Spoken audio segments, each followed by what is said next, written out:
All right, I'm gonna hit start streaming, and then I hit the button. I don't want the internet to scrutinize the words that I say in real time. Ugh. I didn't know that the human throat could emanate that. You make a horrible baby voice sound, so I can make a gurgling scream. Baby voice? Oh, no, don't make Gino say his baby voice. It sounds like you want to hear the baby voice. No, I don't. Oh, God damn it. That wasn't Hello, me. Chris. Hello. It's Hello. Elmo. This is the worst. That's Can great. you- That's not even me. Nope. Can you No. do the opening in the baby voice? Ah, Just no, confuse please. everyone. No.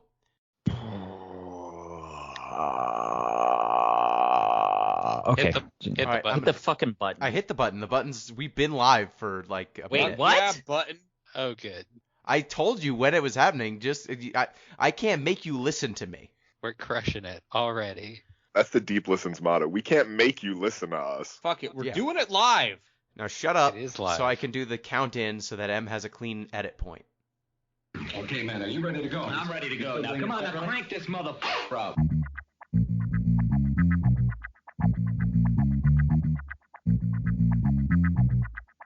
Break it down like this.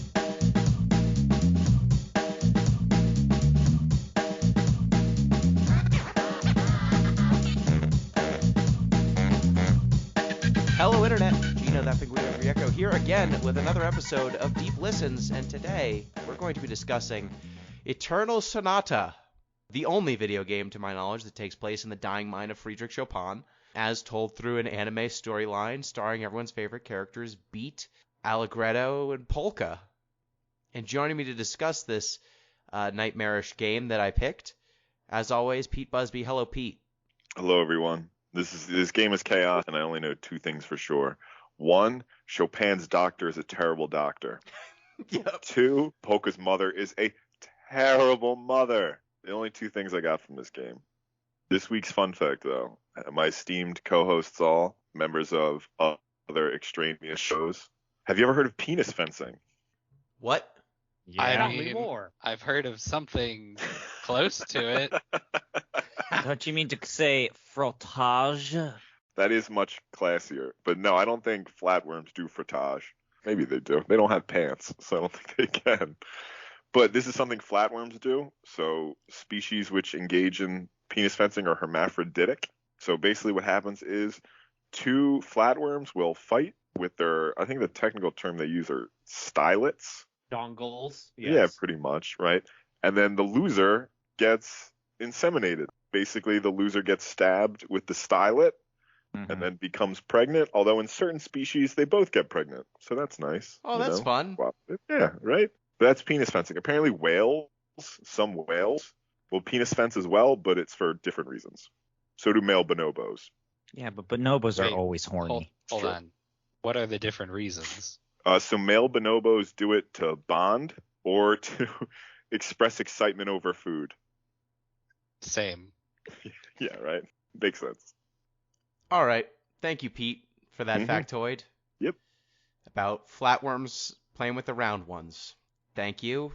That other voice you heard is M. Palladino. Hello, M.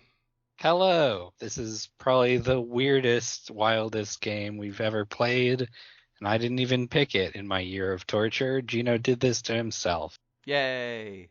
Yay! This one's a freebie. And we are joined by special guests to discuss a JRPG of this quality. We required experts in JRPGs of dubious quality, and we have called in two ringers, both Chris ZombiePie Redacted. Hello, ZP.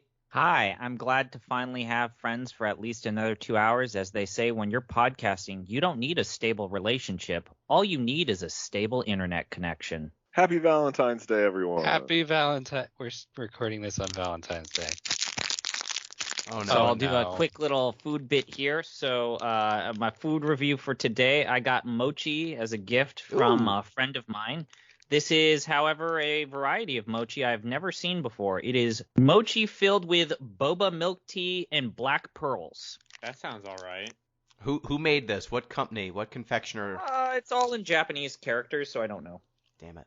So you got it from the Asian market. Yeah, I think this came from an Asian market. Okay, so That it's sounds powdery delightful. white mochi with a very clear inside black. I'm trying to feel it up. I don't feel pearls. Oh, it definitely smells like that boba tea. You know how boba tea has that kind of like weird popcorny smell? No, but okay. No, what kind of boba tea are you having? I've got to Yep. say, I'm just excited that you could get Yeah. any kind of mochi that doesn't have red bean paste in it in the United States. So, way to go. Wait, you Yeah. guys don't smell burnt toast when you're drinking boba tea? Burnt toast or like, oh. Yeah, it's kind of got a burnt toasty, popcorny flavor with mochi. What is this? What mochi do you have that you think? I mean, what boba tea do you have that you get popcorn flavor? Boba tea has got kind of like a burnt, dark, caramely taste that tastes like burntness. Oh, if you get like original flavor. Oh, okay. yeah. maybe. Oh, I'm sorry that I'm not getting the white boy. I got to have all my cream and sugar in that boba. Sorry. Yeah. No, motherfucker. If I'm getting boba, I am going to get it as white as possible. One Caucasian boba, please. I mean, actually, sometimes That's I get it with okay. green tea. Okay, I mean, I think the big problem that a lot of people have with mochi is that if you're a texture eater, mochi's kind of weird. Takes some getting used to. It's gelatinous rice for those that never have had it. Yeah, I don't really like mochi. Yeah, and I totally get it when people say they don't like mochi. It's like a softer, pillowier, like gummy worm or peach ring. And if you don't It's like like that a type of- chewier marshmallow. yeah, it's like a marshmallow but less sweet. I think that's okay. I'm gonna give that a 3.5. Pretty average, slightly above. You're gonna have like a more popcorny, burnt toasty like boba. But okay, I'm done. That other voice you hear is Braden, ArbitraryWater Redacted, the second redacted brother. Hello, I'm here to play and talk about Trusty Bell (parentheses Chopin no Yume). Yes. We will talk about the No Yume series and how much I wish it was a series. But before we do that, we have to do our normal plugs. Reminder, you can get in touch with the show at deeplistenspod on Twitter, deeplistens.libsyn.com. We have our comment sections, and deeplistenspodcast@gmail.com. You can support the show at patreon.com/deeplistens. And if you were to do so, you'd get access to our Discord. You also would help push the Off the Deep Ends crew, ZP and Braden, towards playing Unlimited Saga. And Gino has agreed to now join us. So I don't know what the What? proper number is. Gino you did said not. you were going to join us. Anyways, what's the number we No. need to get to at this point? 20, 30? Isn't it 20? I think it's 20. We need like Was it 20? 8 or 9 more subscribers. You could make them play this. I didn't agree to anything. Okay, and remember, people, Gino points out every single time that there's like 100 plus of you who are listening to this either in a combination of YouTube and or the RSS feed. If you are out there listening to this raw style on an RSS feed, please find Deep Listens on Patreon and subscribe for just $1 a month, $12 total for an endless source of content and entertainments. That's For true. only $1 a month, you can help support Chris ZombiePie Redacted in his quest to play the worst fucking garbage imaginable on live stream and in podcast. I believe M's exact words are, why do you always play the worst fucking games ever? Why do you harm yourself every time I watch you on stream? It's Except for the tough Indiana to Jones watch. game. And you also, when you join, you get to also like give the Off the Deep Ends people games to play. You can Hey, tell them what to Gino, play. why don't you talk about what we did during Super Bowl Sunday, just to show you of the creative ideas that we're thinking Sure. about to bring more entertainment and ways for you to interact with the Deep Listens network. We counter-programmed the Super Bowl. We had a With full what? stream. Well, Braden, you played bad stuff, right? No, I played a PSP God of War game, Yeah. and then I played Tales of Grace's F. Yes, and ZP, you played. Indiana Jones and the Lost Crusade, which is an okay, good video game for once from me. And Gino, what did you play? A lot of Eternal Sonata, though I debated playing Yeah. Blitzball. And if you were in the Discord, you could have told me, play Blitzball. You know, that's the sort of thing. So there you go, there's the plug. And that also means we need to talk about the Discord report.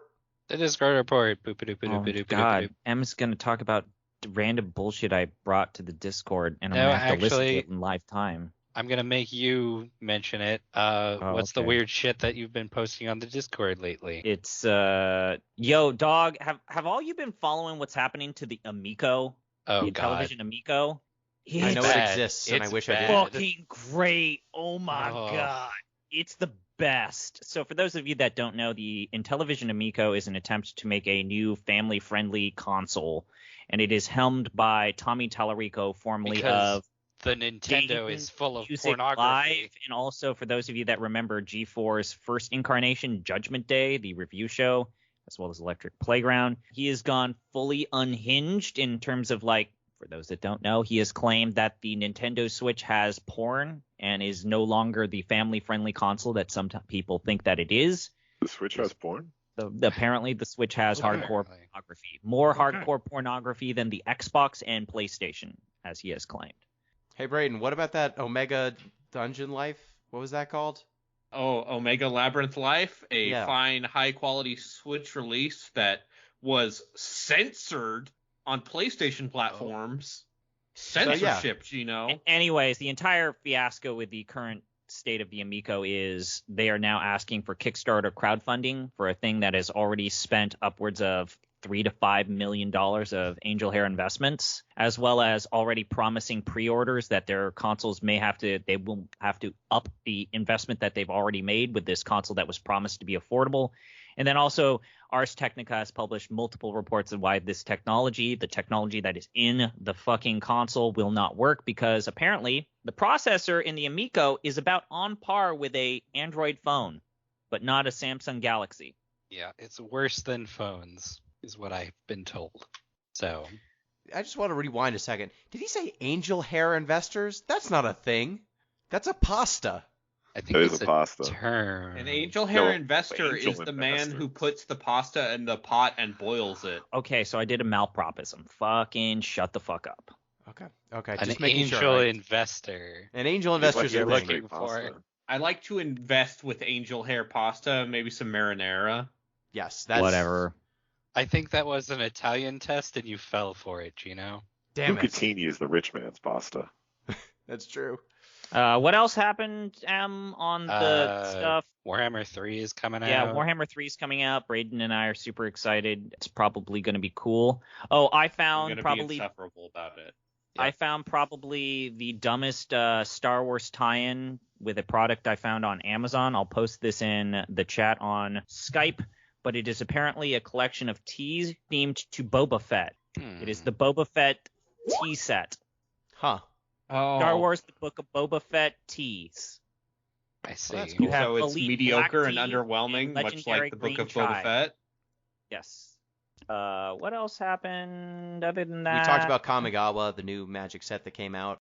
You can find me on giantbomb.com in the unfortunately named Party of One video, Even though there's more than one person. even though I'm on it also. Yep, it's me and Matthew Rory of giantbomb.com looking at the latest Kamigawa set. That set looks good. I'm still not, like, super back into the game. We might do a review of Kamigawa. We might. It seems like the people who are excited about this game, that version of the game, basically say, yeah, it's cool. It's never probably going to get any mainstream appeal from competitive, but it's still cool. Yep.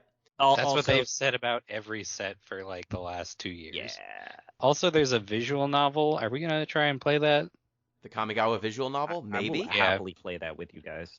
Maybe. Okay. So that's what's going on in the Discord. And hey Pete, some shit's yes. happened. Yeah, some shit's happened. Yeah, shit's happened in Philly. Yeah, some things have changed lately. Things are different now. In the city, or are you talking about Sports. basketball? Talking about basketball. We're Yeah. always We talking haven't about asked Pete what his impressions to recent news are, so let's put like maybe 2-3 minutes. Pete, your impressions of the the Brooklyn Nets. No, that's I have some thoughts on the Kings too. Yeah. We'll save some of this. Maybe we'll do an impromptu post-trade deadline Balls Deep podcast. But I think we should. okay, then we'll save those takes. Just your hottest at least take. feel positive. Hottest take. Embiid's going to be MVP. It was a good trade. I support Maury not giving up any of the young guns. I think it made us better. Okay, that's a little taste for an upcoming Balls Deep podcast focused I on think basketball. everything's on fire. I think that I fucking am in pain. It's a Sisyphean torment. This is the worst run organization I've ever seen my entire life. I fucking hate everything. That's my impressions of the Kings right now. Speaking of I hate everything, Eternal Sonata. I don't have a shout out for this week. No obsession. I don't know. I mean, I've been playing a lot of Eternal Sonata. I haven't had. I guess technically Trials of Fire. I've been playing a lot of Trials of Fire. It's a game that Braden gifted me. He gifted me a curse. I gifted you a game that I thought you would like. I do like it. That's the problem. I played it for like 25 hours. Speaking of cursed Okay, I things, played it for like 10. Yeah.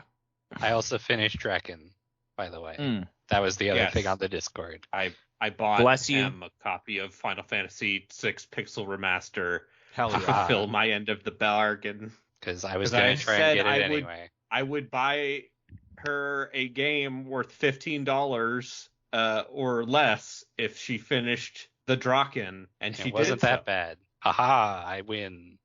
Way to go. You're the Draken now. I am the Draken.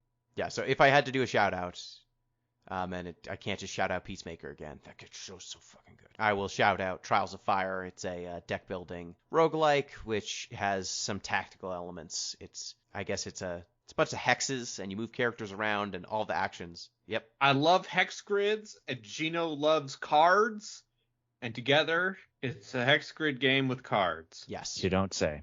It's good. It looks like but it plays very well. So without further ado, let's get into Eternal Sonata. ZP, why don't you explain to us what Eternal Sonata is as the only person who's finished the game Properly. properly?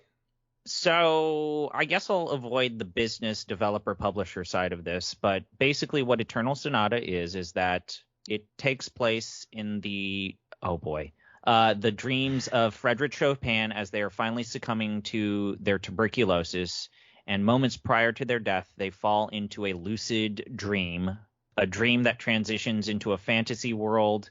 The characters in which Chopin interacts with are all named after different genres and musical terms or types of music terminology, instruments.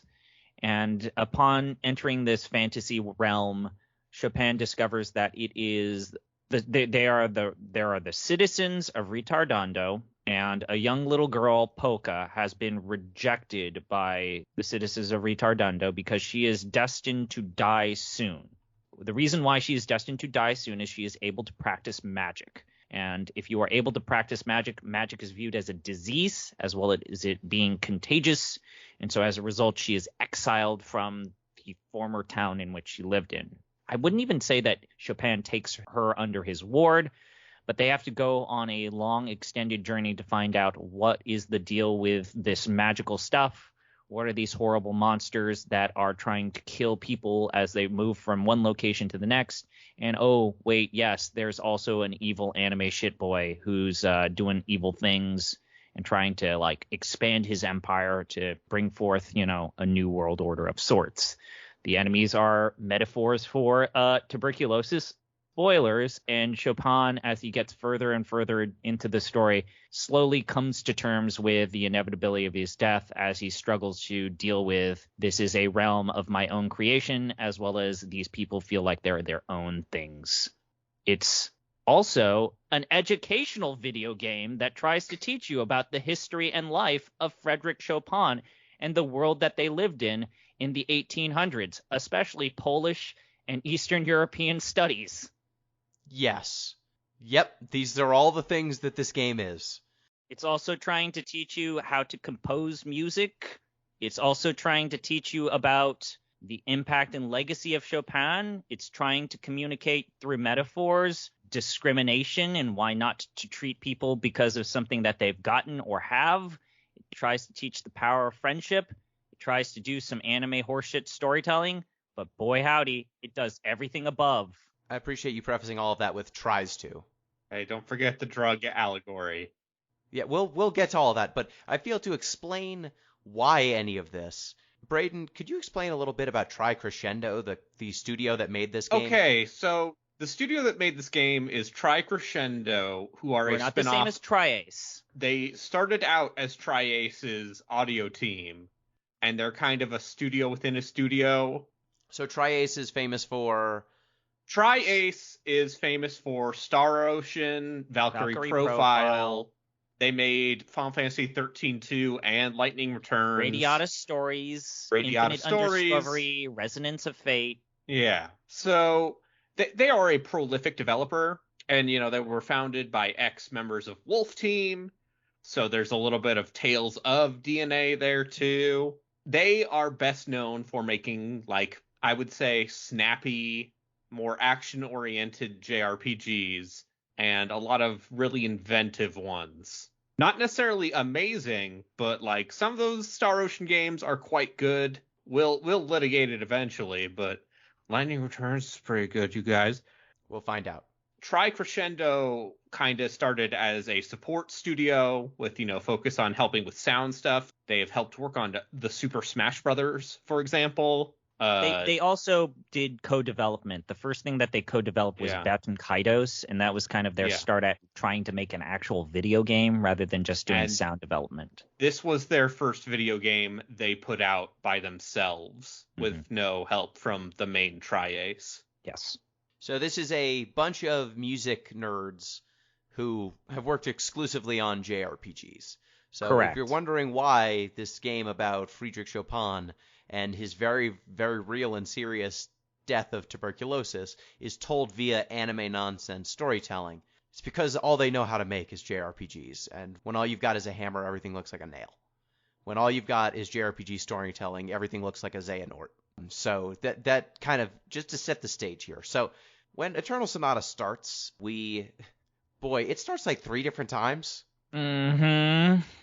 Yes. This might have one of the strongest openings of any game I've ever played. I think I spent most of the first 20 minutes of this game cackling. So it starts with Friedrich Chopin talking about death. Why? Why did it happen? Why was she destined to die? What crime could a girl like that have possibly committed to deserve such a grim fate? She was only 14, and during those brief 14 years, what did she do? Simply cherish a love of music and revel in her girlish dreams. I'll never forget her. Even if the cruel passage of time should wear the threads of memory so that thin they break, I will always remember. And then we jump to a woman with a little girl, and the woman's like, once more a new journey begins. Oh my god. Yeah. Can we talk about this woman? Yeah. I've been dying to talk about this. Let's talk about this woman, please. You know how you speak to a child, right? You say things like, "The abyss is before you, and one day you must leap into it. It is your destiny. You shall jump into the ocean. The abyss rises to meet you." Things like that, This is your duty. Listen, the world the moon, the reason the ocean has waves is because the sea is so entranced by the beauty of the moon that its heart flutters, and so that's why you got to jump in the ocean, I think. But mommy, what about the puddle? It's not big enough for the moon, but this is kind of like people somehow. This woman is a lunatic. So here's verbatim what she says. The amount of water is the most important part of creating waves. That can be said about people as well. There are many things in this world that can charm people's hearts, just like the moon charms the sea. Okay. Things like wealth, vanity, status, image, and power. People who are drawn to these things create waves, and the fear in their heart makes the waves grow bigger and stronger. The more people there are, the bigger the waves can become. And as the number of people grows, the waves grow bigger and bigger. This is probably too hard for you to understand. The girl is like 7. The way you speak to a child. If something like that ever were to happen, the only way to stop it would be for you to jump into the ocean. You personally, it's not a hypothetical you. It's you specifically, Polka, will one day leap into the ocean. You must. I am ordering you as your mother. It may be difficult to do, but if you can be very brave, you'll bring joy to the person who means most to you. So that happens. This is what the game opens on. With child abuse. Between these scenes, there's also a prolonged narrator describing the town of Tenuto, just painstakingly in depth, which is a town you're in for less than 10 minutes of game time, I feel like. Maybe an hour, tops. And then we get also a scene of Chopin in the real world. And it says, like, October 16th, 1849, 10:48 p.m., Paris, France. This is when you get your first slideshow PowerPoint presentation. Is worth pointing out. No. Yeah, we get this soon. That's true. I don't think it's yet. It's not Oh yet. wait, You're right. no, okay. First we see that, he's dying and the doctor is there and the doctor is useless. The He's like, doctor. And the woman is like, "Doctor, do you think he's seeing anything in his dreams?" And he's like, "Well, it's said that people experience the most pleasant dreams when they're close to death." Yeah, the doctor's explanation isn't like, granted, like they couldn't cure tuberculosis then, so I don't blame But they him were too able to much. identify it. Oh yeah, and his They- solution is they knew. yeah, but instead the doctor's explanation is, oh, well, he's trapped in a fantasy world in his mind, and he must realize it's a fantasy and escape, otherwise he'll die. I'm a doctor. If he finds the dream world more pleasant than reality, he ain't coming back, basically. And the woman's like, "You sure it's not the tuberculosis?" And he's like, "Definitely not the tuberculosis." I think it's the anime dreams. Yep. Dear listener, if you ever have an anime dream and think it is pleasant, run away. You wake yourself up, or else. Count your fingers, flick the light switch, whatever the other tricks are. Look Yes. at clocks. Check. That's Yeah. fun. Yep. So that happens. We get Tenuto, and then we do get a scene of Polka falling into the ocean, Mm-hmm. saying like she said like she blows a kiss and is like, well, did my kiss reach you? I guess not. And then it cuts to the beginning of the game, and then you get to play. And then she falls into the ocean, and you're like, that girl died because she died. Yeah. Welcome to the beginning of Eternal Sonata. So from this point on, we then control Polka for a bit. She's trying to sell floral powder in, is it Allegretto? Allegretto's the kid. What is Retardando. Retardando. She's trying to sell her floral powder, which you see floral powder is a medicine made of flowers. But you see, in Retardando, they have mineral powder, which is better than floral powder. It heals people better. So everyone makes fun of her for trying to sell her dumb upstate medicine. And also, she has magic. And only people who are very sick have magic. Only people who are going to die have magic in this world. You Is have this- to be terminally this is- ill. This to is get this is a magic. reference to early treatment for tuberculosis. Okay. So in reality, Chopin was treated with belladonna syrup, belladonna being a toxic perennial that we later found out doesn't have any real medical attributes other than if you derive the base chemicals. But for the final last handful of years of his life, he was treated with a blend of belladonna, sugar syrup, and opium. So all of this powder yeah. stuff is a reference to they were basically popping him with opium to try and make his coughing go away, which was the standard treatment for tuberculosis at the time. It felt to me like a Munchausen's by proxy situation. Yes. Like Polka's mother was just like, "No, Polka, you're very, very sick. You need to jump in the ocean. It's the only way." Oh, yeah. Yep. Yes, pretty much. Because the game gives us no context. Like, everything that we've told you right now, dear listener, that's all we knew going into this. We didn't know anymore. The game has no context to any of this, except what it tells you that this is happening in Chopin's mind. Everything else, though, is just non sequitur, non sequitur, non sequitur. I will say the one weird thing, other than the powdery stuff, when you enter the world and the overworld, they make weird, interesting attempts to make the enemies and the random encounters and the monsters themed to the actual illnesses of Chopin. It's always under the guise of cutesy anime chibi design. And I should mention, I don't know how the rest of you felt, but this game is a friendly reminder how cel-shaded graphics just age better than super hyper realistic 3D graphics, because I think that this game still looks beautiful. Look at any game from 2007 and then look at this game. Yeah, I mean, I would rather look at this than Gears of War 1. Did you notice their weird elbows though? Yeah, Oh, yes. Their arms are always to their sides because their can't clothes are move so their poofy. arms. So Yep. they didn't want the arms to clip through their clothes, so their arms are always Okay. they're always Correct. T-posing. Because Polka's elbows don't bend properly. They're so, No. that might be where her terminal illness lies. Some sort of weird elbow cancer. And the game at no point tells us what Polka is sick with. They just say she must be terminal because she can do magic. And no one says, is she contagious? What does she have? The game's like, don't worry about it. She's got magic-itis. But yeah, her arms, her standing reach has to be incredible. She should play basketball with her little time that she has left. Yeah, so you control Polka. You get some tutorials. The combat in Eternal Sonata is unique. Braden, why don't you contextualize it for us as a connoisseur of the Tales games and of action RPGs like this? Okay, so you can see the direct influence of the Tales of series, which, has been developed by Wolf Team, Tales Studio, various parts of Namco Bandai, and there's obviously some lineage there. So the way Eternal Sonata tries to kind of mix or distinguish itself from, a Tales game, which is purely action-based, and the best Tales games combat, aren't that different from, character action games a lot of the time. So the way Eternal Sonata tries to distinguish itself is by trying to have it both ways, being both turn-based and real-time action at the same time. You start out with your characters have basically 5 seconds of action time, and the timer only moves when you move, and certain actions take more time. So a lot of it is about budgeting out your time so that you can do things. But as you progress through the game, you can kind of up the difficulty a little bit by saying, oh, the second you start moving, the timer's not going to stop. Hopefully you'll get your positions correctly.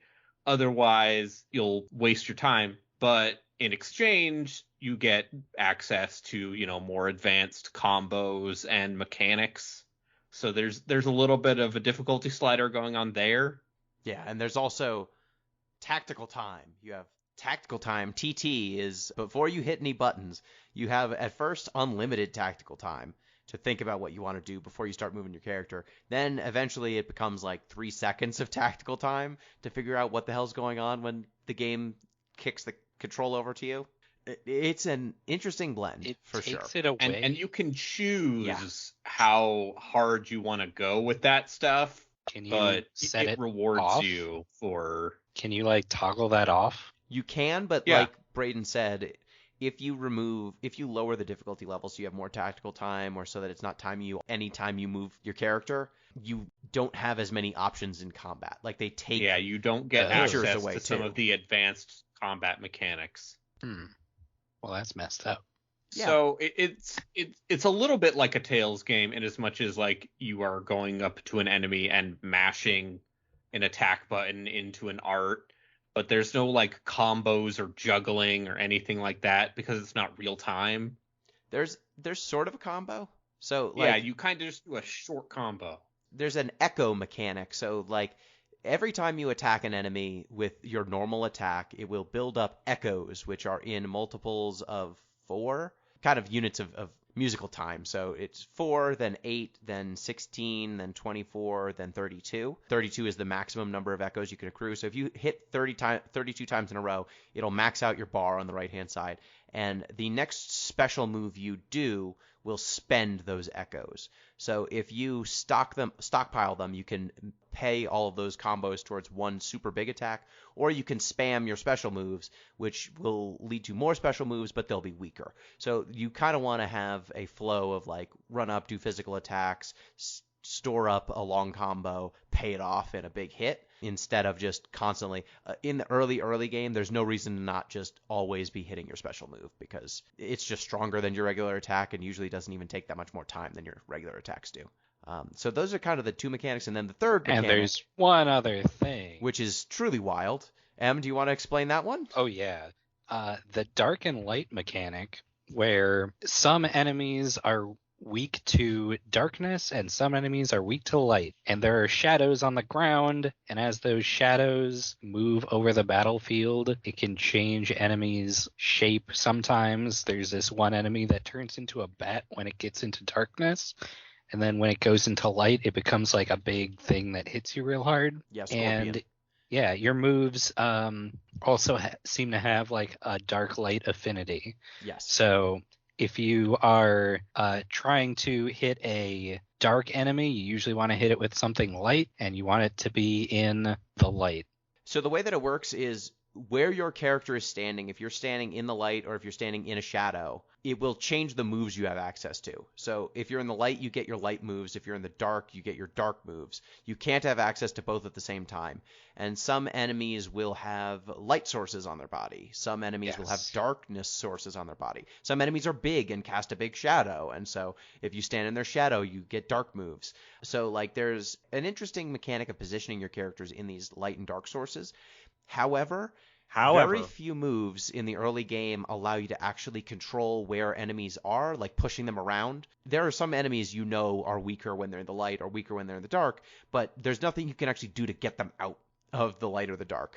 Not only that, I feel like this light and dark mechanic was the first time, even replaying the game a second time, I feel like as an adult, it was even more obvious. This game has a couple of fiddly mechanics, and it is very obvious that the game itself can't process all of these mechanics, because you'll oftentimes see your enemies run around in a circle when they are programmed to try and go into the darkness if they are more powerful in the dark, and then they get into the dark, but they used up all of their movement to move there, and then they just don't attack.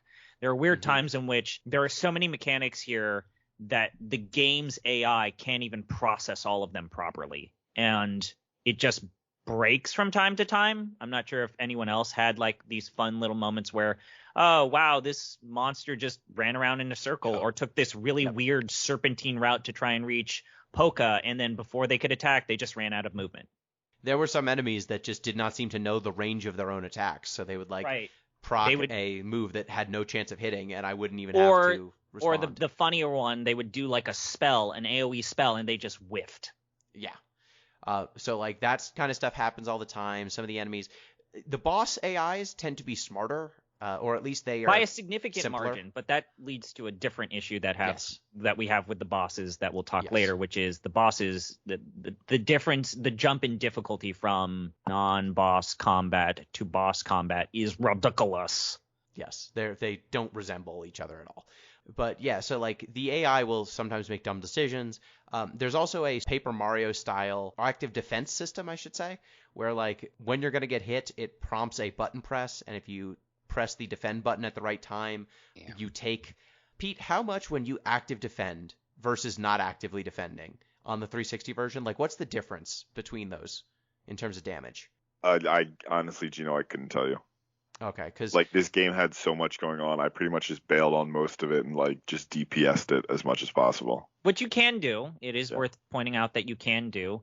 If you don't value your time, the game obviously makes the. If you don't value your time, this is definitely a JRPG where the solution is just grind for an extra 2 to 3 hours, and you can just hard number your way out of every combat. This is still of that kind of Dragon Quest era of JRPG design where you can use your intuition to kind of treat each combat scenario as a combat puzzle where there is an efficient way with the characters that you have at the time to get through every single encounter. Or you could go the Dragon Quest route where you could just level your characters where the enemies just can't deal with all of the numbers that are now in your favor. I think, Gina, what you're trying to get at is, so the prompt for pairing attacks, it's good when the camera's in a good position. Unfortunately, the camera angle in this game sucks shit. So that wasn't even where I was going. I was just going to say first, like, if you successfully defend, you take about 1/5 the damage in the PS3 I'm sorry, version that was the other that thing. You would take if you blocked successfully. If you didn't block successfully. So if you get hit unblocked, you're taking as much, I've seen, as like 5 times as much damage, which early on in the game, you don't have a ton of HP. So that could be the difference from an attack dealing like 1/5 of your HP to killing you outright. And a lot of bosses early in the game will do so if you do not hit the button press in the right timing, which is the a real timing bummer. window is surprisingly tight. Yeah. It kind of reminds me, oddly enough, it's weird to say this, it reminds me of the parry mechanic in Street Fighter 3, which is very fiddly and it requires a level of precision. The problem is this is a JRPG. Again, your little indicator, and I know what Gino wants to say, that little indicator of parry, parry, parry, or counter, counter, counter, it's the worst feedback. Like, yeah, it's terrible. There's an audio cue and it will pop up, but it's not always consistent. Just more importantly, it's sometimes just hard to hit that stuff. It's like in Thousand Year Door, how there was a super block. even with Thousand Year If you Door, press that's within B. the scope of a turn-based game where it's very clear. You can see the animations of the enemies. They're right there. It's a They're flat on camera. shot. It's very easy to tell. Whereas in this game, the camera's pulled out so far that by the time it flashes that little icon, it's sometimes really hard to see that little icon pop up. And then also, like, you're supposed to pay attention to these intricate animations and the audio cues. And I know people who like this game like to point out that, well, you don't necessarily need to follow the visual prompt. You can listen to the little audio cue. It's such a deft Subtle touch, sound effect. such a subtle sound effect that when it has these loud, especially that very loud, booming, epic battle theme, it's actually hard to hear that little audio cue. I didn't even know it was there. I've not noticed it. But, like, this game's camera Is a problem. It's a problem. They, like most games around this era, will either have a fixed camera or they'll have a dynamic camera. This game decided to do neither. You can, well, there's 3 camera angles you pick between. You can pick between a incredibly pulled out camera that's basically static, that lets you see the whole battlefield, but it's very far away. You can go with a middle range camera, which will follow your character, but it doesn't capture the whole battlefield. Or you can get a zoomed in camera, which is way, way, way, way too close in to see what's going on. And when your turn starts, and once you're at the point where tactical time is finite, you need to know, like, where are you going? Like, where are the enemies? Where are you running to? And so I almost always had the camera at maximum pulled out distance, just so that I knew where the enemies were to go get them. But when you pull the camera that far out, there are some characters that do not have great range on their attacks. And so sometimes I would just be whiffing on attacks because I thought that they were close enough or adjacent, but the enemy was floating, or the enemy, I was whiffing on 1 out of my 3-hit combo, and it just became really fiddly. Like, I wish that there was just a good camera that I didn't have to worry about, but I actually need to. Or you could just manually adjust it however you see fit. Yeah, you have to manually adjust it. Manually adjust it. Which isn't great. So I guess, Braden, this is where we need to chime in. As a weird half-measure step between the Tales of game, and so this game came out after Tales of Vesperia, I believe. So it was around the same time as Vesperia and Star Ocean 4. Right, no, this came before Star Ocean 4. Star Ocean 4 was 2010. Star Ocean 3 was 2003, 2004. This was 2007. So right in between. So yeah, Tri-Ace was still playing around with the idea of 3D battlefields within a limited circle in which you fought in-game instance characters that then transported you to a battlefield. I would say that Vesperia, even the original version of Vesperia, the camera angle there was a little fiddly, but it was a lot better. It was more zoomed in. And because Vesperia has less of an emphasis on parrying, and it's more just mashy, use your spells, use your stuff, it's more acceptable to be more zoomed in. I just think that this would be a better playing game if it just did not have the parrying mechanic at all. I think I would even be able to stomach the camera more if I could just not have to worry about parrying, or I could just set the character. A lot of games during this time, they would just you would allow your characters to set to auto. The Final Fantasy games were allowing you to do limit breaks using auto, where it would be about 60-70% effective. If I could just toggle auto parry and it was just 65% effective, and if I wanted to take the time to do it manually, I could get it up. I would have done it in a heartbeat. I would have been down for that if it wasn't the case that I just die outright in boss fights if I miss a parry. Some of the moves you just can't miss. The answer was to just not miss. I guess it is important to kind of talk about how the combat here is. So the Tales of franchise has this very distinct combat system known as the limb system. Braden, what's the limb system? Let me tell you about limb systems.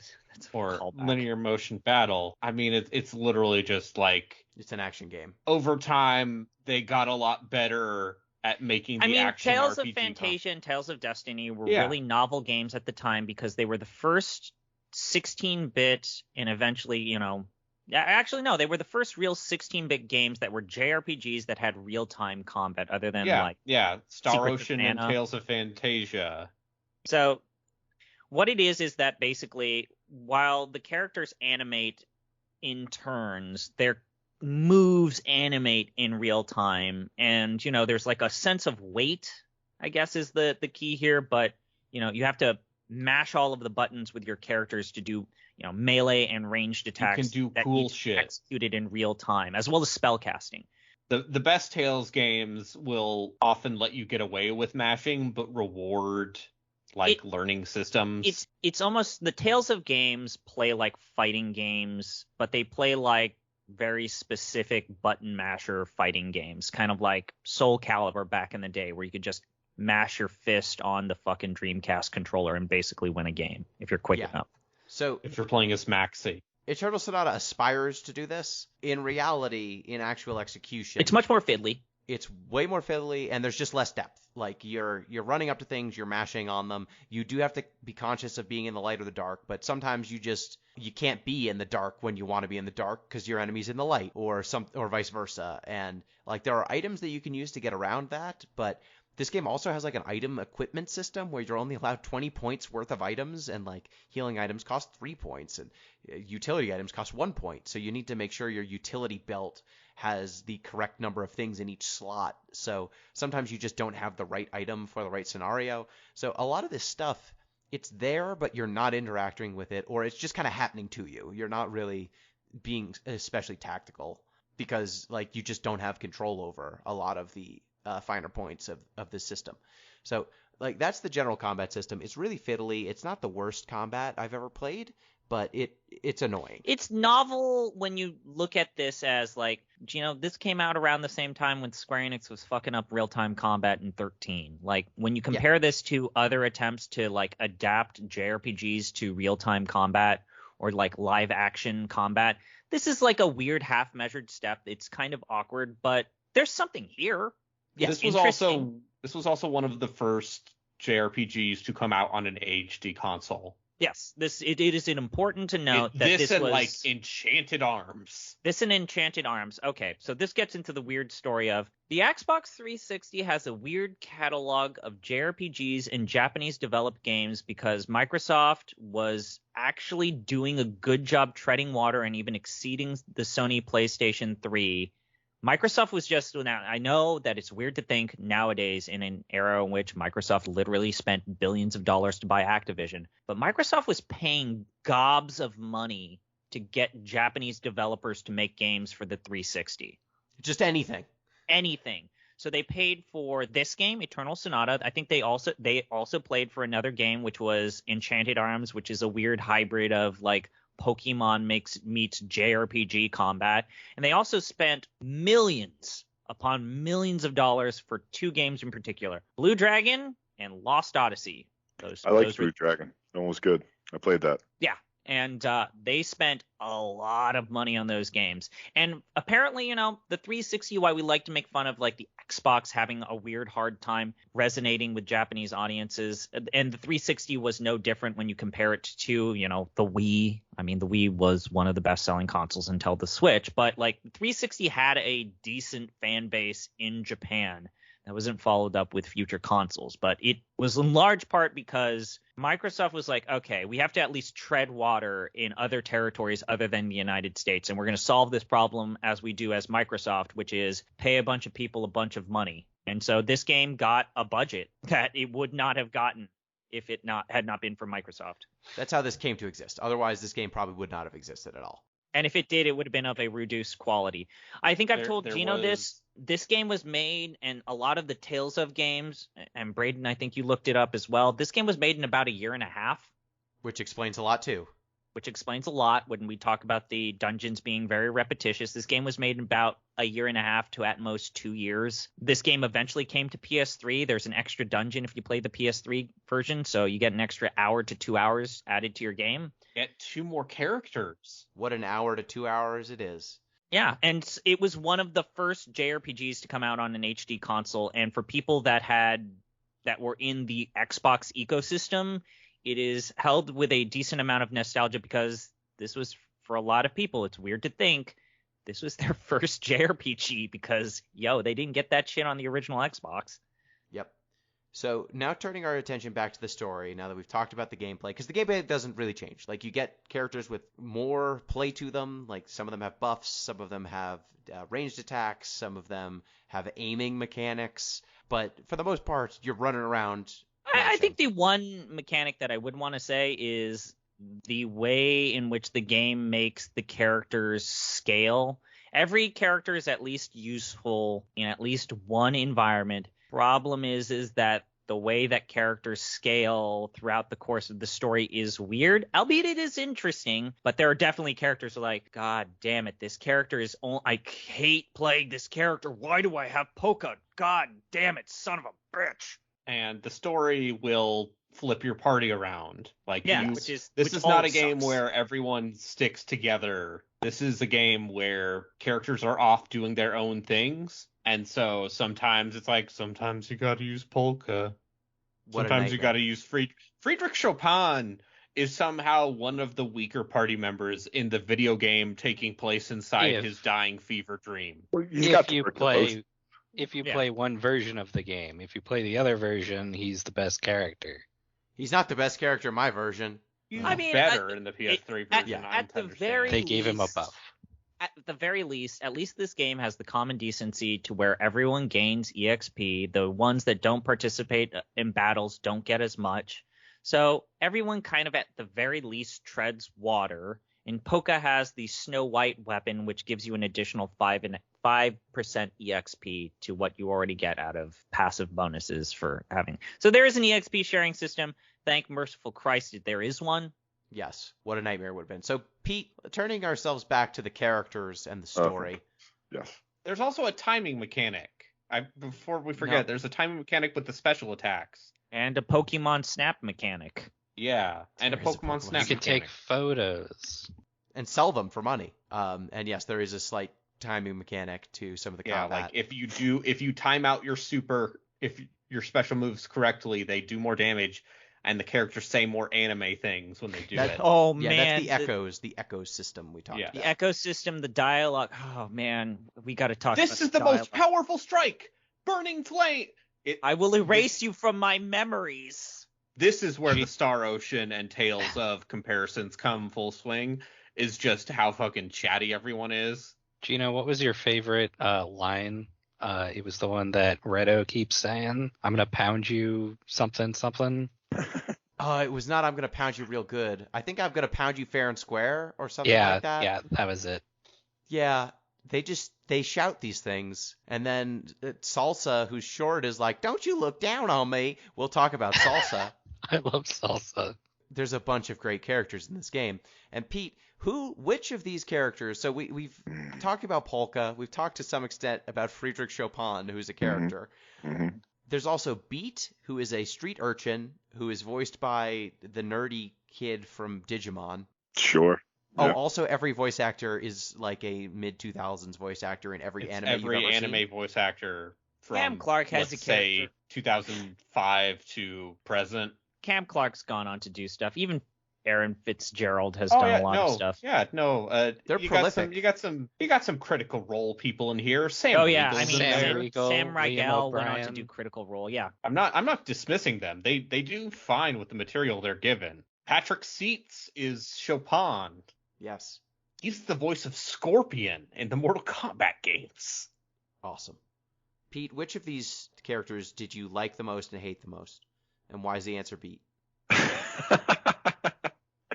I mean, Beat is terrible. Although he has, his whole backstory with his father, which is a little heartwarming. I guess Jazz is the best. I mean, he's pretty straightforward. There's not that much to hate about Jazz, except everybody loves spies in this game. Everybody's always falling in love with spies for whatever reasons. I think the one I hated the most was I tried not to learn anyone's names, but who's the one who's in love with Jazz that lives?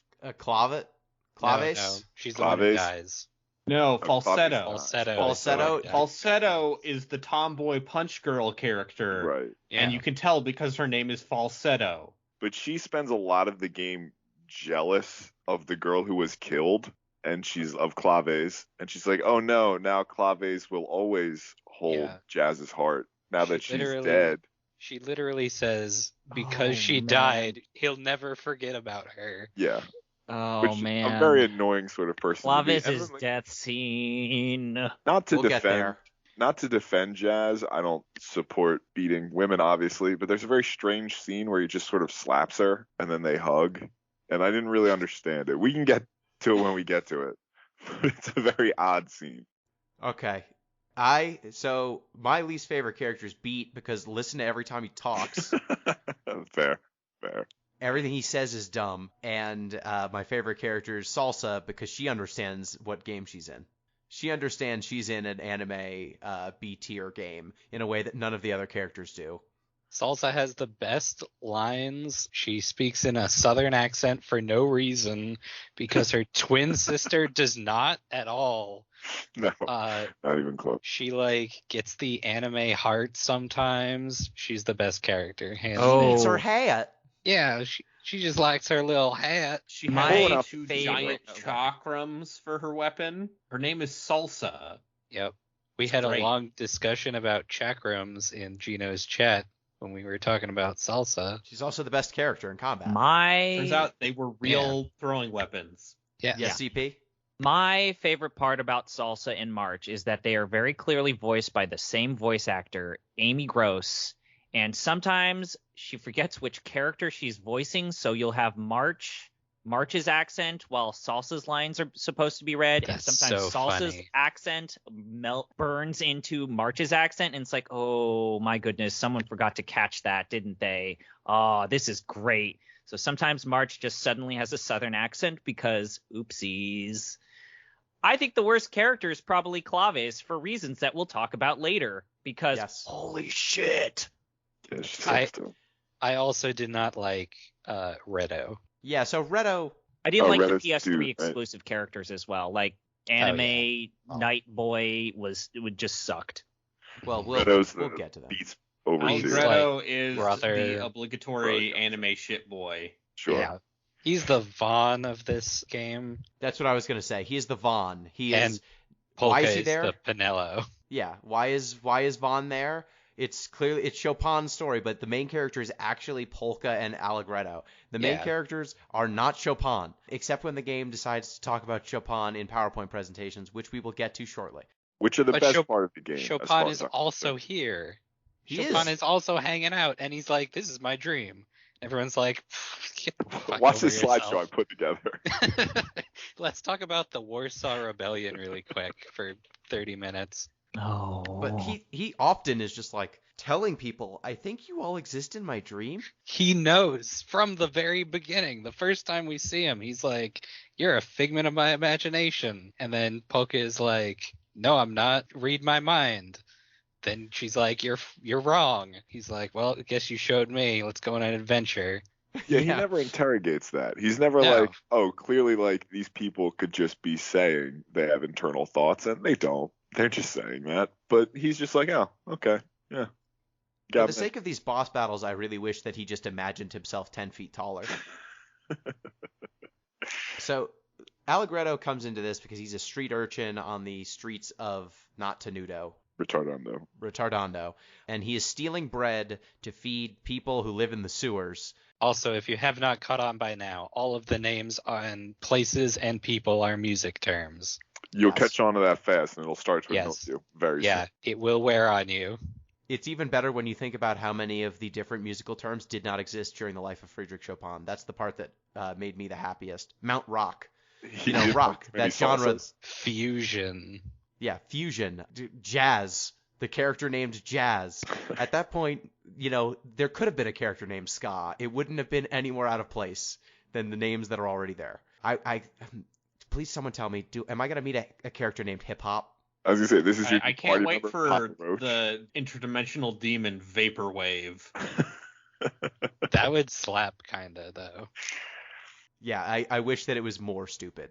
So Allegretto and Beat, they're stealing bread to feed people who live in the sewers because everything in the town of Retardando is taxed except for mineral powder, which Beat says, well, that's because Count Waltz, our benevolent ruler, thinks that medicine should be cheap and free.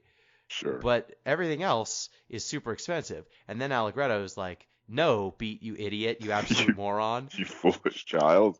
He's keeping everyone dependent on medicine because he can't give. He's taxing all the essentials to live and then making medicine cheap. Why? Yeah. And Beat's like, I don't know. Friedman would hate all this Socialism, government am I right, my controls. dudes?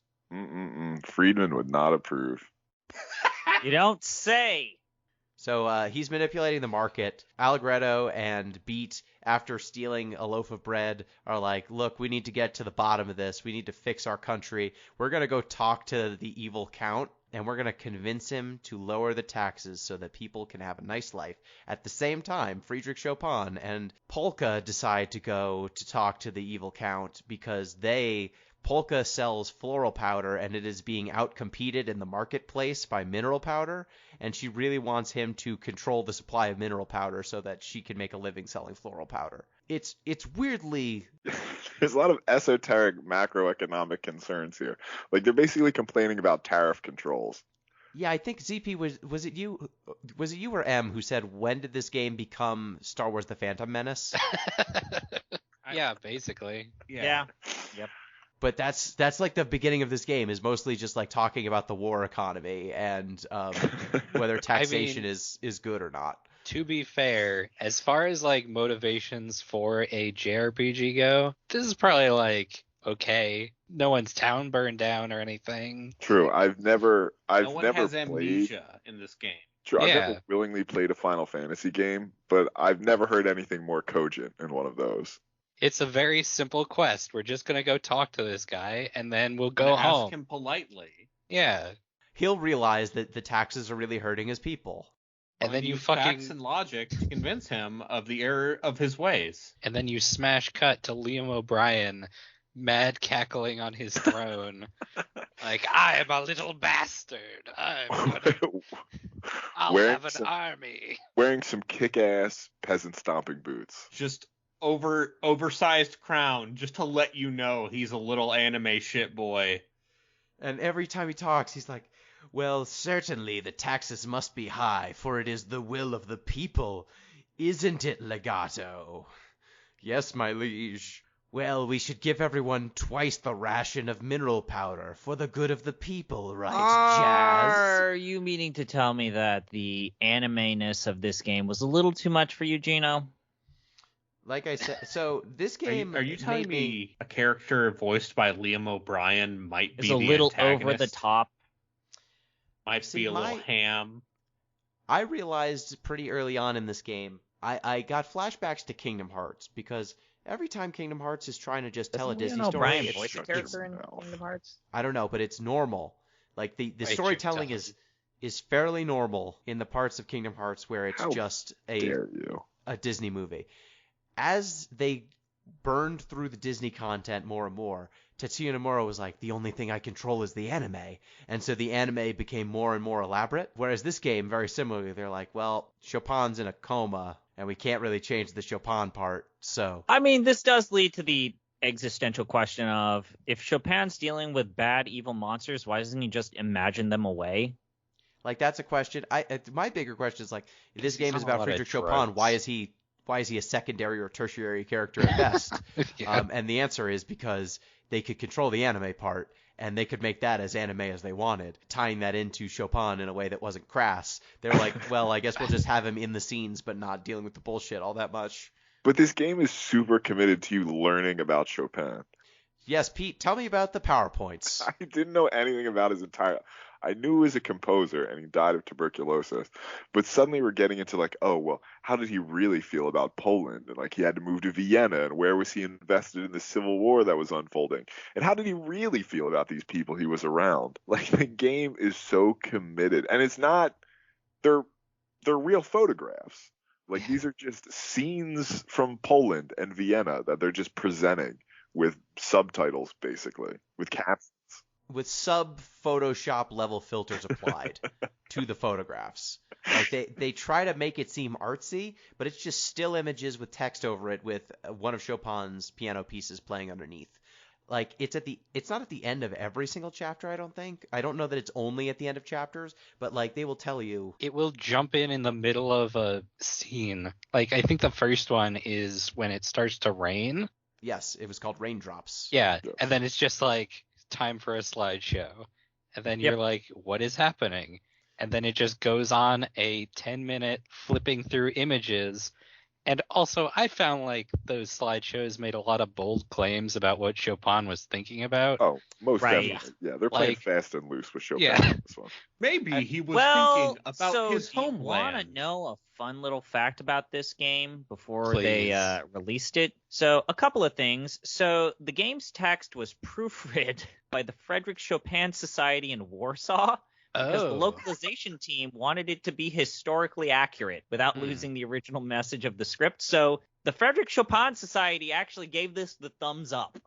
You know, I was wondering if there was like an estate or something that had to sign off on this, or if they were just like, Not only that, Winging it. so you know the actual classical music, the composition here, it's actually done by a Russian pianist that was an expat and now lives in Japan by the name of Stanislas Bunin, who is a Chopin concert pianist imitation act.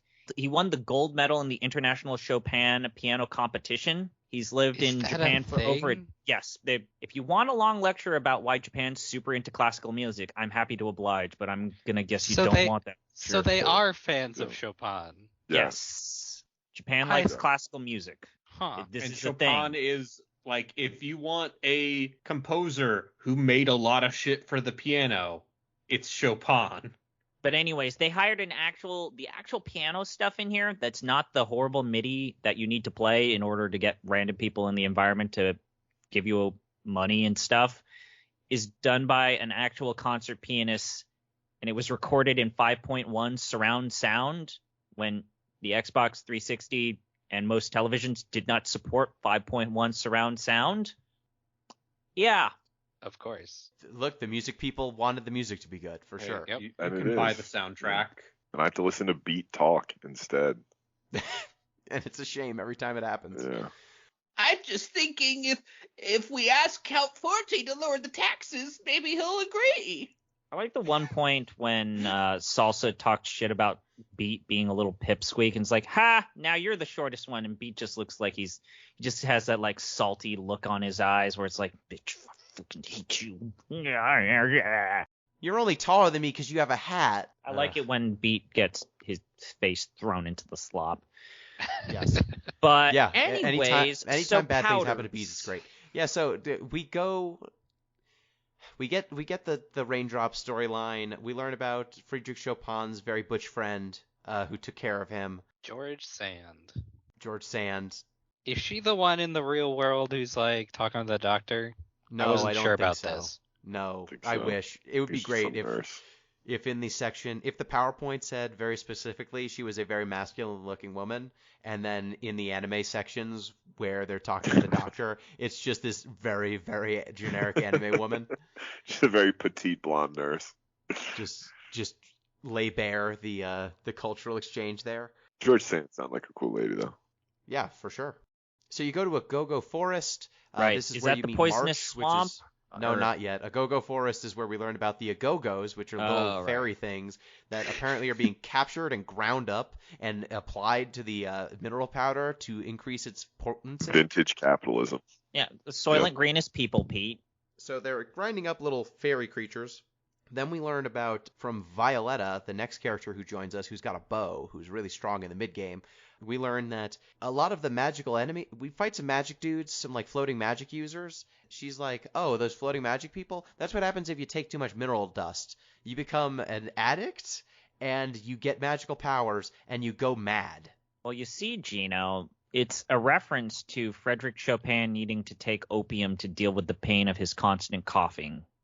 Okay. Or But is why? it a harbinger precluding America's opiate crisis? They knew about it beforehand. This was before the Sacklers Ah. got us addicted on drugs, god damn it. Meth then, I guess. Take your liberal agenda out of here. It's a metaphor for the Nazi regime's reliance on methamphetamines. There you go. There you go. Sure. Count Waltz is the Sackler family. I feel like it's time to talk about how every open world or dungeon in this game takes goddamn forever. Well, we could say it real quick. Every dungeon in this game is 2 to 3 hours too long. Every single one of them is at least twice as long as it should be, and none of them earn it. This is a bummer to play for large stretches because there's too much. There are so many dungeons where you're like, this has to be the end.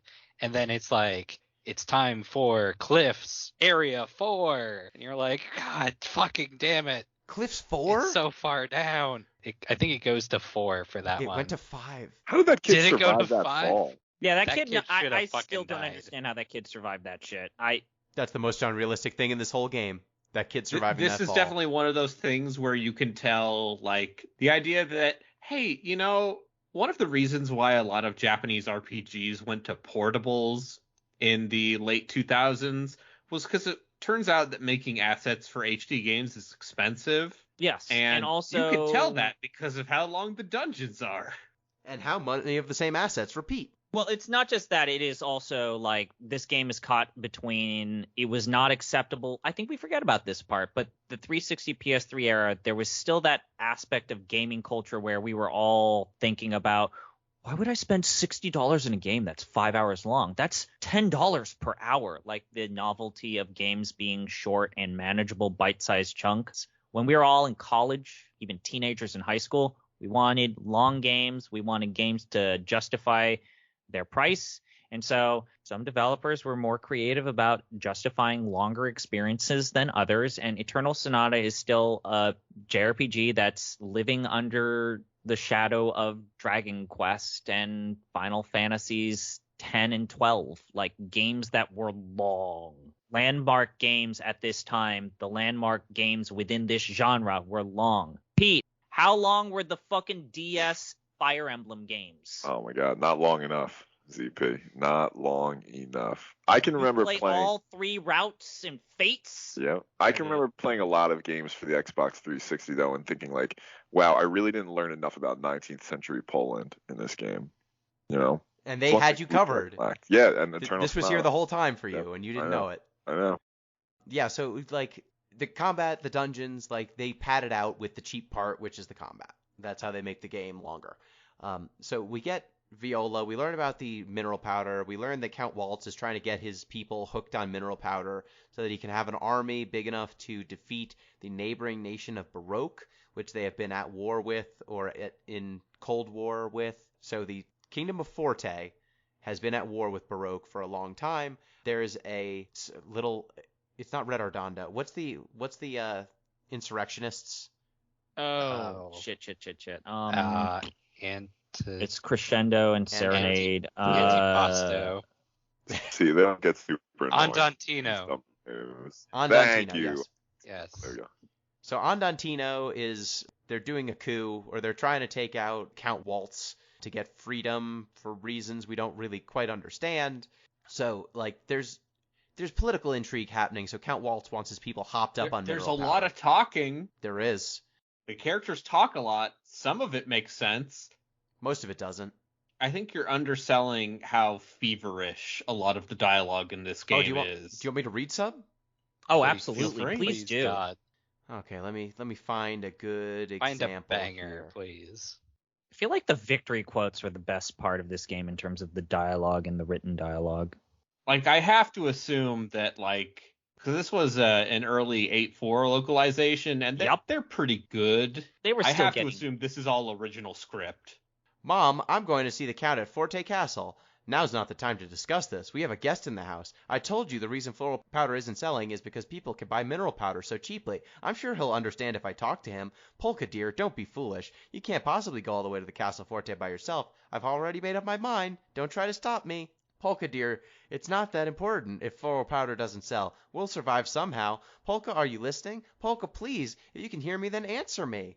So there's Polka going to change the world with the power of talking. Let me see if I can find.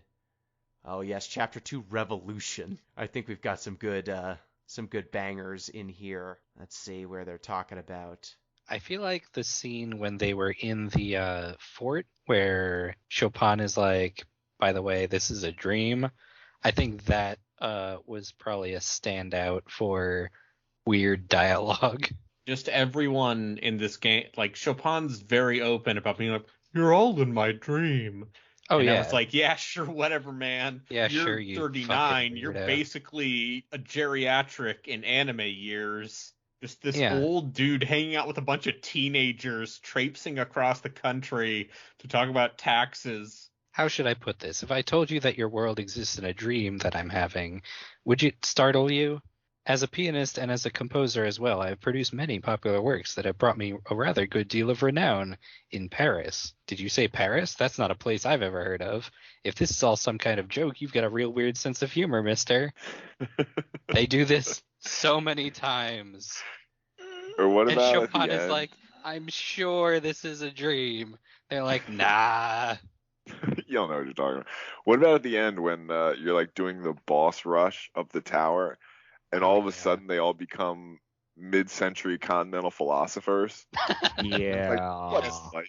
What shape does it take? Does art have a sound? What if life has a sound? What is art? Brutal. Because this is salsa. Like, Salsa's been talking in a southern accent and hunting for pirate hats for the entire game, and now all of a sudden she's meditating on mid-century aesthetics. It's real good JRPG stuff. It's classic. Yeah, I mean, there's a section where like the head of Baroque is talking about how he's going to pull support from the rebels because he doesn't want. Look, if we assassinate, let me just Control F assassinate. The scene where Claves dies, she Oh, also can we has please a- talk about the Clave's death scene? Here's a character who has been with you for what feels like 20 minutes, Yeah. Not much. and She's got then weird hair too. she spends what feels like 20 minutes with your characters. The game very briefly introduces the concept of, oh, I think there's a traitor amongst our group. And here's this weird, creepy girl who's been super quiet. And it's like, you guys are aware of a traitor, a spy? Wow, that's really weird. That's I wonder who that crazy. is. She also has the lowest stats, so there's no reason to use her in combat. That's the giveaway. Her stats are terrible. And then dude figures out there's a spy. She's all like, "Ooh, I think my cover's fine."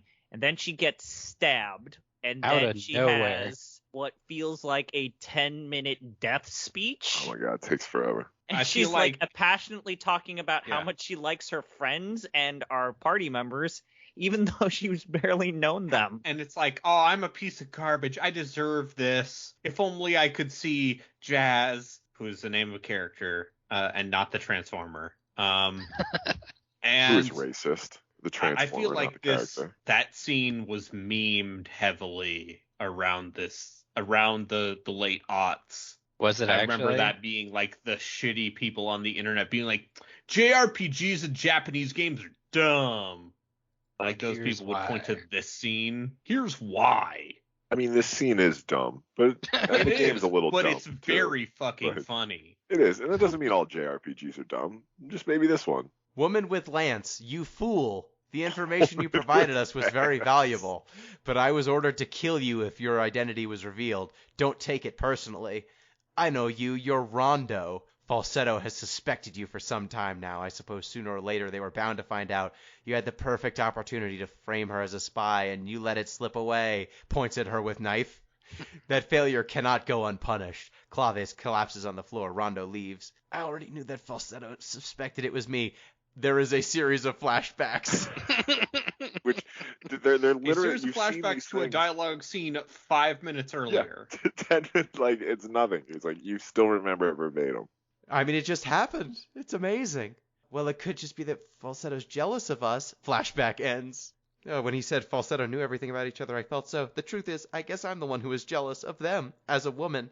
I just didn't want to lose to Falsetto. As I wanted a to woman. fight for him fairly and have him choose me. What a joke. A fair fight. That's the last thing anyone would expect from someone as deceitful as me. And yet, after all I've done, another flashback. It's incredible. Every scene.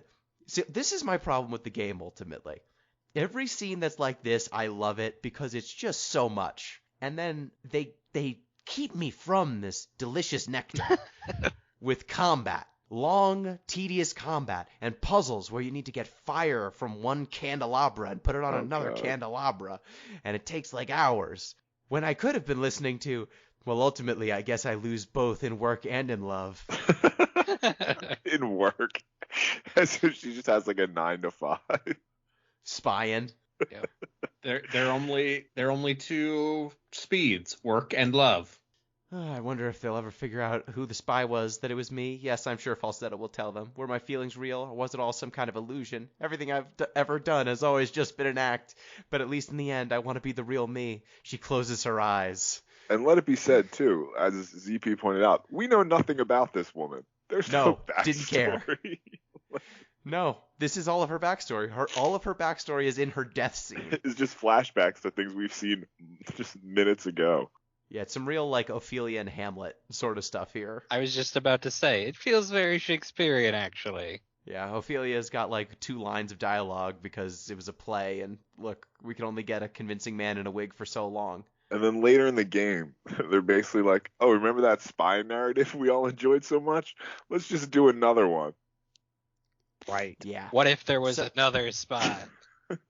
So let's call part 1 here on Eternal Sonata. We might continue this in an off the deep end show because I'm gonna finish my plate. I got to the PS3 exclusive content and then stopped because I needed to live.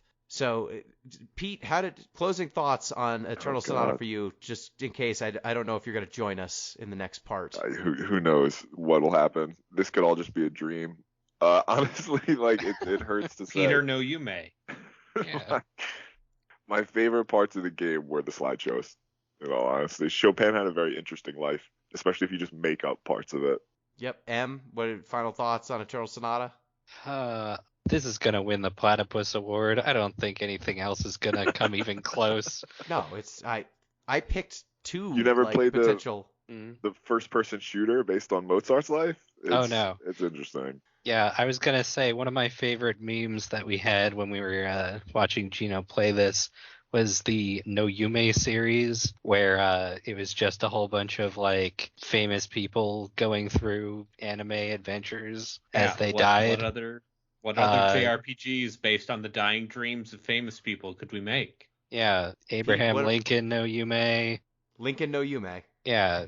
Pete, can you think of any that you would like to see? Say JFK. Oh my goodness. Abraham Lincoln would be JFK was Teddy mine. Roosevelt actually might be interesting. He had a pretty wild life. Bit of a warmonger and casual racist, but, you know. See, I guess. I'm the Wait, bad you're person. you're saying that a president of the United States was a racist? I know. It's hard to wild. I made the bad joke and I said Cobain No Yume, and then Ooh. ZP told me I was going to hell. You are. You are. But I mean, I'm going to hell too, but that's for different reasons that I can't say on the podcast. do you think Really? Chopin will be there? in hell. Playing the piano. I want to stay in the music, and I want to say Elvis No Yume. Mm-hmm. Oh, that'd be real good. There's But an he's area Is the still final boss alive. a toilet or a bad sandwich? Like what? It's just Elvis slowly having a heart attack At on one a point, toilet. Richard Nixon shows up. Apparently, he would shoot the television anytime Robert Goulet came on. Awesome. Yeah, What a so- cool guy. Yeah, right. Yeah, so, folks, listeners, if you want to get in touch with the show, at DeepListensPod on Twitter, deeplistens@libsyn.com. We have our comment sections, and deeplistenspodcast@gmail.com. Send us your entrant into the No Yume series. Give us your best dying mind of a famous person. Who do you think would have the most compelling? And remember, the story will be a JRPG nonsense, but who would be palling around? Oh, I hadn't even considered what if you did, like, Abe Lincoln or, like, an older person. It would be this 60-year-old person palling around with 18-year-olds, right? Because anime just can't tolerate someone over the age of 30. You can only have one. Oh, I want FDR rolling around in his wheelchair with, like, beat. Rolling around in a wheelchair with machine guns attached to it, and he's just having a fun time trying to have sex with women while Eleanor Roosevelt's chasing after him, telling him, none of that! Be a role model, I'm a father. I think it would be hilarious if all the different No Yumes featured the same exact cast of characters. Dealing with different Western characters. But yeah, that they're are all just exactly- named differently. Yeah, So, like, I think that's You know, Polka. FDR there's a just character comes in from the Lincoln New No Deal. Yume named Habeas Corpus. Mm-hmm. It's all presidential stuff instead of music stuff. Oh wait, Yeah. if you put FDR in an anime, I think you'd have some problems with the Japanese. Oh, Whoa. On Hey! that note, That's hard hitting. Abe Lincoln, No Yume, you would have Emancipation, and it's like, oh, hi, Emancipation. Oh, that's just polka. Oh, boy. Well, ZP, closing thoughts? Anime, very funny. Wow, wow, wow. I think I'm having a brain fart just thinking about this game. And I think that's the intended purpose. Yeah. We didn't even get to the crazier parts, which is how this game ends. We'll get there. But yeah, goodness gracious. What else is there to say about this game other than, I think I hate to say it on every single time we play a platypus game, this is a game that only exists in a world with capitalism. The free market of ideas would only provide a game this crazy because, a well-regulated society would not allow for Eternal Sonata.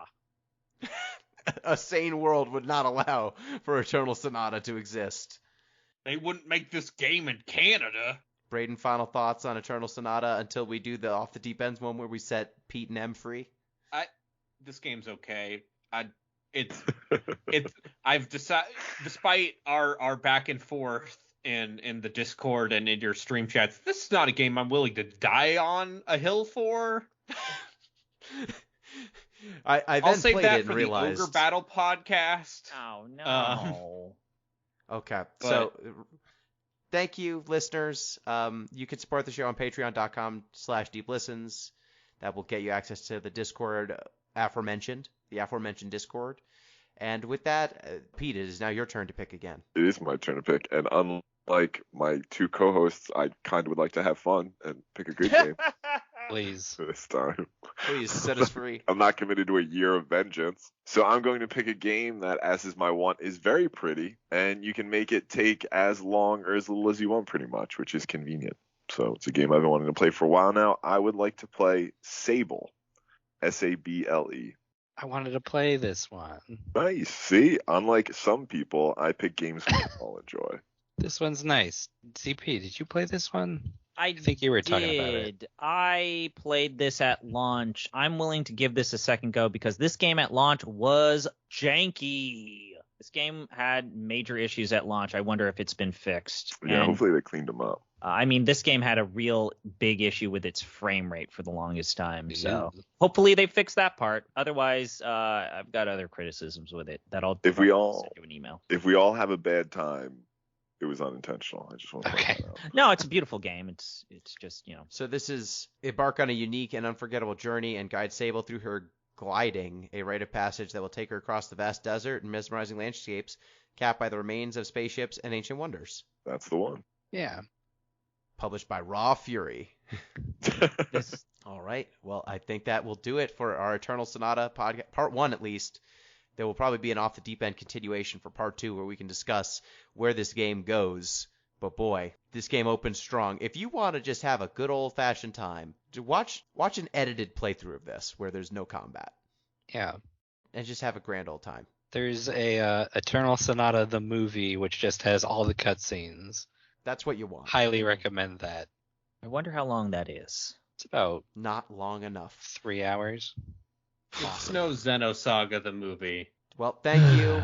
Thank you, Pete. Yep, always a pleasure, especially when we get our Off the Deep End brethren on the podcast. Thank you, M.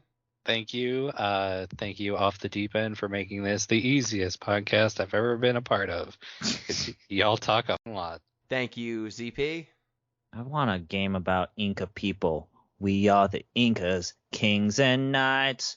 We are lost. Where we go, we don't know. Thank you, Braden. I don't know what that was. I don't know either. Thank you.